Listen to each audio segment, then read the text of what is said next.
로마서 8장은 그 성화의 과정을 그리고 있습니다. 로마서 6장에서 저희의 신분적인 부분에 대해서 로마서 6장에 이야기하고 있고, 우리가 신분이 바뀌었음에도 불구하고 여전히 우리 육은 죄성이 있어서 넘어지고 육신 안에서 우리를 죄로 끌고 가는 그 힘을 그 안에서 우리가 갈등하는 모습을 이제 7장에서 이제 나타내 보이고 있고, 8장에서는 그 과정 가운데서 그러면 우리가 결국은 무엇을 붙들어야 해야 되느냐, 우리가 과연 육에게 져서 우리가 이제 유대 성경에 이렇게 보면 이제 육이라고 되어 있는데, 이걸 다른 말로 표현하면 옛 본성, 육신의 본성이라고도 표현할 수 있을 것 같습니다. 져서 우리가 굴복할 것이 아니라 오직 하나님의 영에 우리가 우리 삶을 드림으로 말미암아서 우리가 하나님의 영의 생각을 선택함으로 인해서 그분께서 우리 삶 가운데 승리의 삶을 확증하시고 우리로 하여금 우리가 그분의 자녀임을 입증하신다. 이런 이야기가 로마서 8장에 나오고 있습니다. 시작은 우선 우리가 정죄함이 없다라고 시작을 합니다. 사실 저희가 육신으로 살 때는 우리가 실패도 많이 하고 넘어질 때가 많고 스스로도 낙담을 하잖아요. 그렇지만 그거는 우리의 느낌이지 절대로 그 부분이 하나님 입장에서는 정죄하는 부분이 아니다. 하나님 입장에서는 정죄하지 않는 가장 큰 이유는 그리스도를 육신의 몸으로 이 땅 가운데 보내셔서 그분께 죄를 담당하시고 그분을 죽게 하셨습니다. 그로 말미암아서 우리를 지배하는 것은 죄 가운데 있는 우리의 육신의 법이 아니라 결국은 생명의 성령의 법이 우리를 이제 다스린다. 그렇기 때문에 우리에게는 정죄함이 없다라고 하면서 로마서 8장은 시작을 하고 있습니다. 그리고면서 이제 이야기하는 게 그렇다면 우리가 옛 본성, 즉 우리의 육이 원하는 것에 따라 살지 아니하고 성령이 원하는 것을 따라 우리가 사는 것은 우리의 율법의 정당한 요구가 성취되기 위함이다라고 말하고 있습니다. 우리가 생각했을 때 우리가 이제 육 아래 우리가 있지 아니하니까 우리가 자유하지 않냐, 우리 하고 싶은 대로 하고 수 있지 않냐라고 했을 때 그게 아닙니다. 사실은 육을 폐하시고 거기 위에 성령의 벽을 우리 마음 가운데 세우신 것은 결국 하나님께서 요구하신 그 율법, 그분의 법을 우리 마음 가운데 온전히 성취하는 것에 그 목적이 있다는 것이죠. 만약에 그럼에도 불구하고 만약에 우리가 옛 본성의 생각, 다시 말해서 육의 생각이 우리를 다스리게 한다면 우리는 반드시 사망에 이를 수밖에 없는 자임을 사실상은 여기에 못 박아서 이야기하고 있고요. 반면에 만약에 우리가 성령의 생각의 다스림 가운데 우리가 살아간다면 결국 우리에게는 생명과 평안이 있을 것이다 라고 이제 말을 하고 있고요. 그리고 이 육신은 하나님을 대적하고 하나님의 원수로 이제 대적하는 존재인데, 이것은 하나님께 굴복할 수 없을 뿐만이 아니라 굴복하지 않을 뿐만이 아니라 굴복할 수도 없다. 결국은 이거는 함께 하고 싶어도 함께 할 수 있는 게 아니다 라고 이제 정확하게 선을 그면서 이야기하고 있는 부분이 로마서 8장 초반부에 이렇게 나옵니다. 그러면서 이제 이야기하는 게 이제 옛 본성에 따라 살도록 요구하는 우리의 옛 본성에 우리가 빚지지 않았다. 과연 우리는 그럼에도 불구하고 우리는 육을 택해서 하나님께서 십자가에서 그걸 피하셨다라고 하고 있는데 우리는 그게 존재하는 걸로 여전히 우리는 여겨서 그게 실질적으로 나에게 그게 살아서 나를 지배하는 것처럼 우리가 그렇게 받아들여서 사실상은 우리가 어떤 오류를 범하냐, 결국은 우리가 옛 본성의 빚진 자처럼 우리가 행하더라는 거죠. 그렇지만 여기서 말하고 있는 것은 우리가 옛 본성에 빚을 지지 않았다. 왜냐하면 그 부분은 하나님께서 모든 것들을 그분의 계획에 따라서 십자가의 사역으로 그리스도로 말미암아서 폐하셨고 새 법이 우리를 다스리게 하셨기 때문에 그것은 우리를 향해서 그 어떤 능력을 이제 우리에게 주장할 수 없다. 주권을 주장할 수 있는 위치에 있지 아니하다. 라고 우리에게 이제 이야기를 하고 있습니다. 그러면서 이야기하는 것이 우리가 날마다 성령으로 말미암아서 우리 육신에서 올라오는, 즉 우리 자아, 다른 말로 말하면 자아 또는 죄성이라고 말할 수 있겠죠. 이 부분을 죽이면 우리가 하나님 안에서 새 생명으로 살아간다는 거죠. 그러면서 이야기하는 게 하나님의 영으로 인도함을 받는 자들은 결국 하나님의 아들들이다. 결국 우리 마음 가운데 그리스도께서 이루어놓으신 그 사역으로 말미암아서 우리 마음 가운데 그분의 영이 우리 마음 가운데 안에 있었고, 다른 표현으로 하면 우리가 그분의 영과 연합하였다라고도 말할 수 있는 것입니다. 이 연합이라는 개념이 좀 그러면 이제 좀 모호할 수도 있는데, 우리가 누군가랑 이렇게 연합했다라는 것은 간격이 없고 그분과 내가 하나가 되었다라는 표현이잖아요.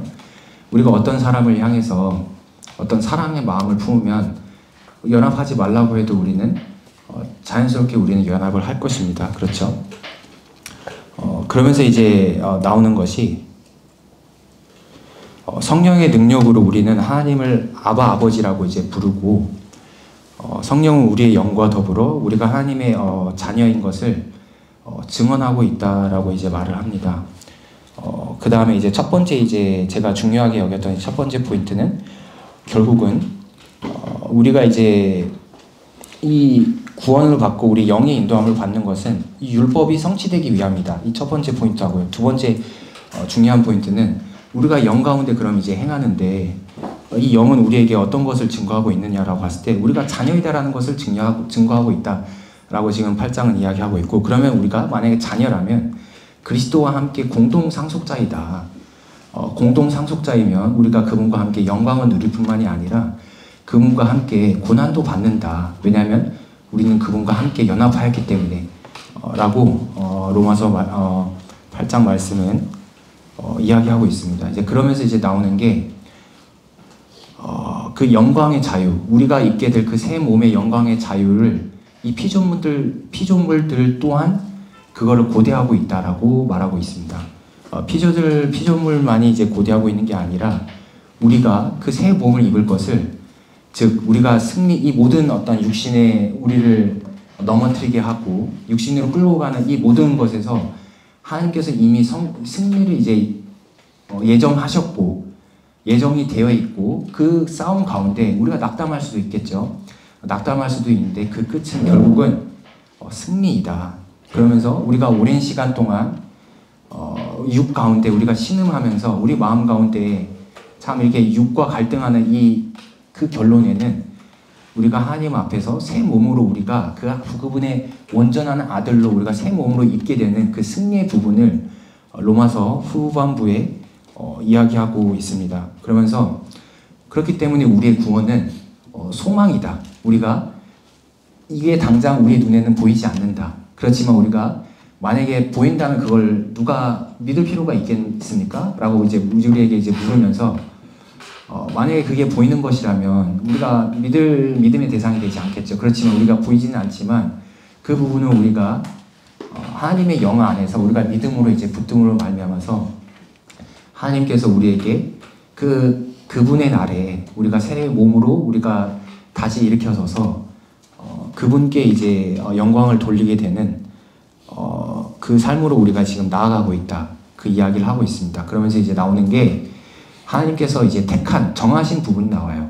하나님께서 정하셨고 정하신 자들은 하나님께서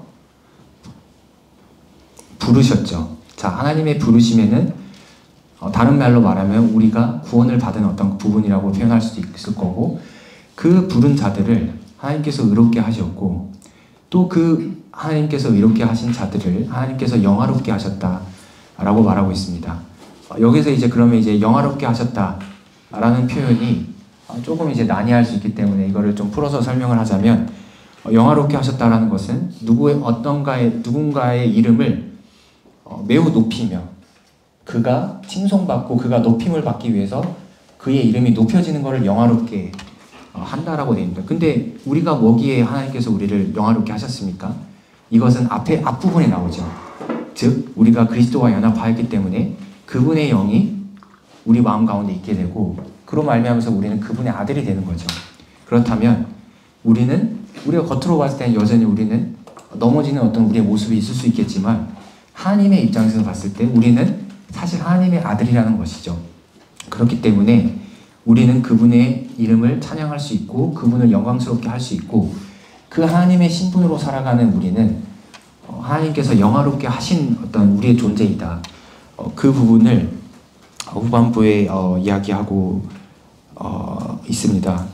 이 구원에 이제 하나님께서 예정하신 부분이 그렇다면 이제 나오는데 결국은 이제 하나님께서 무엇을 예정하셨냐라고 했을 때 하나님께서 미리 아셨던, 즉 하나님께서 택하셨던, 정하셨던 그들로 하여금 그분의 아들의 모범을 따르는 것을 이미 하나님께서는 미리 정하셨다는 것이죠. 그분의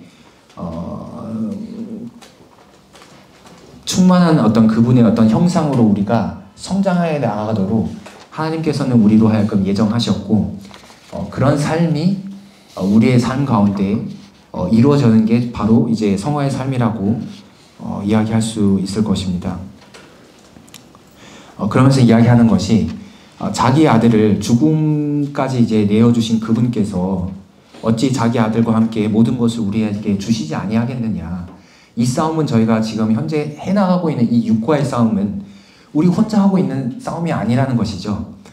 그 뒤에는 하나님이 있고 그리고 하나님께서 그 모든 것들로 넘어서 우리가 그 모든 것들을 이길 수 있는 그 힘을 하나님의 그 영 안에 담아두셨고 하나님께서는 그 모든 결론에는 승리를 예고하셨다. 이미 따놓은 승리라는 거죠. 이제 그런 차원에서 우리가 성경을 읽을 수 있을 것 같습니다. 그러면서 이제 나오는 게 누가 그러면 하나님의 택하신 백성을 이제 고소할 수 있느냐, 고발할 수 있느냐라고도 표현이 되어 있고요. 고발을 우리는 많이 보죠. 삶 가운데서. 우리가 잘못하게 되면 우리가 고발을 당하기도 하고 우리가 누군가가 우리에게 잘못했을 때 우리가 누군가를 고발할 수도 있죠. 그렇지만 그분께서 정해놓으신 것, 그분께서 우리 편에 있으셨고 그리스도의 사랑이 그 하나님의 영으로 말미암아 우리에게 증거하고 있는 것은 우리가 그분의 아들이 된 것을 이미 증거하고 있는데 이런 상황에서 누가 그분과 대적하여서 감히 하나님 앞에서 그분께서 예정하신 것을 뒤엎어서 우리를 하여금 우리를 정죄하고 우리를 고발할 수 있냐. 그 어떤 것도 우리를 고발할 수 있는 자격이 없다. 그 권능이 그들에게는 없다라고 이제 말을 하고 있습니다. 그러면서 이제 사실 우리는 굶주림이나 연약함이나 세상의 많은 환경에 우리가 좌지우지 되잖아요. 근데 이제 성경에서는 이 모든 것들이 사실은 우리가 하나님의 사랑과 연결되어 있는 우리를 떼어놓을 수 없다라고 명시적으로 이야기하고 있습니다. 우리 느낌은 하나님의 사랑과 떼어진 것 같지만 그것은 사실 십자가에서 이제 못 박혀서 죽은 이미 우리의 육에 속한 우리의 생각일 뿐이지 사실은 그것은 하나님의 관점에서는 이미 죽은 것이고 우리는 그분의 영으로 이제 살아가는 우리는 사실은 그리스도와의 사랑으로 우리는 그분과 함께 연합한 그분의 아들들이다라고 이제 이야기하고 있는 것이죠. 그러면서 이제 이야기하는 이제 영진 형제가 아까 읽은 이제 그 성경 구절, 우리는 우리를 사랑하는 그분을 통해 모든 것을 이겨내고도 남는 자들이다. 우리는 넉넉히 이긴다. 승리에 대한 이제 부분을 이야기하고 있죠. 그러면서 최종적으로 어떤 것도 그리스도 예수를 통해 우리에게 오는 하나님의 사랑에서 우리를 떼어놓을 수 없다라고 이야기하고 있습니다. 사실 이 마지막 이 포인트가 설령 그게 사망일지라도 생명일지라도 어떤 땅에 있는 어떤 그 권력, 하늘에 있는 어떤 정사, 그 어떤 것도 우리를 그분의 이제 사랑으로부터 우리를 떼어놓을 수 없다. 이 말씀이 사실은 우리에게 가장 큰 위로가 되는 것 같습니다. 왜냐하면 우리는 날마다 이와 반대되는 어떤 현상들을 우리가 보고 살아가고 있지 않습니까? 그렇기 때문에 이 하나님의 말씀을 우리가 의지해서 그분의 영을 그분의 영으로 우리가 살아가는 우리는 사실상은 우리가 승리의 삶으로 우리가 살아가고 있고 그 모습은 아들의 형상을 닮아가는 그 모습이다. 라고 이제 로마서 8장은 네, 이야기하고 있습니다. 감사합니다.